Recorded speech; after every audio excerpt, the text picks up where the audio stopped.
വബറകാതുഹു. അന്ത്യപ്രവാചകൻ മുത്തു മുഹമ്മദ് മുസ്തഫ സല്ലല്ലാഹു അലൈഹി വസല്ലമയുടെ ജന്മദിനം ആഘോഷിക്കുന്ന ഈ വേളയിൽ നിങ്ങളോട് രണ്ടു വാക്ക് സംസാരിക്കാൻ കഴിഞ്ഞതിൽ ഞാൻ ആദ്യം തന്നെ അല്ലാഹുവിനെ സ്തുതിക്കുന്നു. അൽഹംദുലില്ലാഹ്. മുത്തുനബി സല്ലല്ലാഹു അലൈഹി വസല്ലമ തങ്ങൾ നമുക്ക് ഒരുപാട് മൂല്യങ്ങൾ പഠിപ്പിച്ചു തന്നു. എൻ്റെ ഈ കൊച്ചു പ്രസംഗത്തിൽ അതെല്ലാം വിശദീകരിക്കാൻ കഴിയില്ലല്ലോ. അതുകൊണ്ട് ഏറ്റവും പ്രധാനപ്പെട്ട ഒരു സംഭവം ഞാൻ നിങ്ങളുമായി പങ്കുവെക്കാം. മുത്തുനബി സല്ലല്ലാഹു അലൈഹി വസല്ലമ തങ്ങൾ പറയുകയുണ്ടായി, ഏത് പ്രതിസന്ധി ഘട്ടം വന്നാലും സത്യം മാത്രമേ പറയാൻ പാടുള്ളൂ എന്ന്. ഇത് വെറുതെ പറയുക മാത്രമല്ല, മുത്തുനബി സല്ലല്ലാഹു അലൈഹി വസല്ലമ തങ്ങൾ അത് ജീവിതത്തിലൂടെ കാണിച്ചു തരികയും ചെയ്തു. അതുകൊണ്ട് തന്നെയാണ് നബി സല്ലല്ലാഹു അലൈഹി വസല്ലമ തങ്ങളുടെ ശത്രുക്കൾ പോലും അൽ അമീൻ എന്ന് വിളിച്ചത്.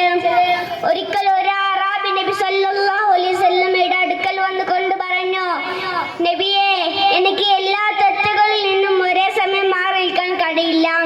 ഏതെങ്കിലും ഒരു തെറ്റിൽ നിന്നും മാത്രമേ മാറി നിൽക്കാൻ കഴിയൂ എന്ന്. ഈ സമയം മുത്തുനബി സല്ലല്ലാഹു അലൈഹി വസല്ലമ തങ്ങൾ ആ അറാബിയോട് പറഞ്ഞു, നിങ്ങൾ ജീവിതത്തിൽ ഒരിക്കലും കള്ളം പറയരുത്. ഈ ഒരു തെറ്റിൽ നിന്നും നിങ്ങൾ മാറി നിൽക്കണം. ഇത് കേട്ട അറാബിക്ക് സന്തോഷമായി. കള്ളം പറയുന്നത് മാത്രം ഒഴിവാക്കിയാൽ മതിയല്ലോ, ബാക്കി എല്ലാ തെറ്റുകളും ചെയ്യാമല്ലോ എന്ന് കരുതി അദ്ദേഹം സന്തോഷത്തോടെ വീട്ടിലേക്ക് മടങ്ങി. ഒരു ദിവസം ആ അറാബി മോഷ്ടിക്കണം എന്ന ഉദ്ദേശത്തോടെ ഒരു വീട്ടിലേക്ക് പോവുകയായിരുന്നു. അപ്പോഴാണ് നബിയുമായിട്ടുള്ള കരാർ അദ്ദേഹത്തിന് ഓർമ്മ വന്നത്.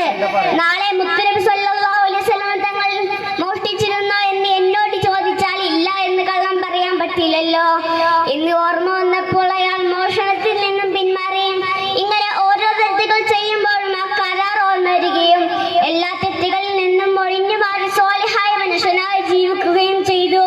ഇങ്ങനെയാണ് പ്രവാചകൻ അവിടുത്തെ അനുയായികളെ ഉപദേശിച്ച് സന്മാർഗത്തിലേക്ക് നയിച്ചിരുന്നത്. മുത്തുനബി സല്ലല്ലാഹു അലൈഹി വസല്ലമ തങ്ങളുടെ പേരിൽ സ്വലാത്ത് ചൊല്ലിക്കൊണ്ട് ഞാൻ എൻ്റെ കൊച്ചു പ്രസംഗം ഇവിടെ അവസാനിപ്പിക്കുന്നു.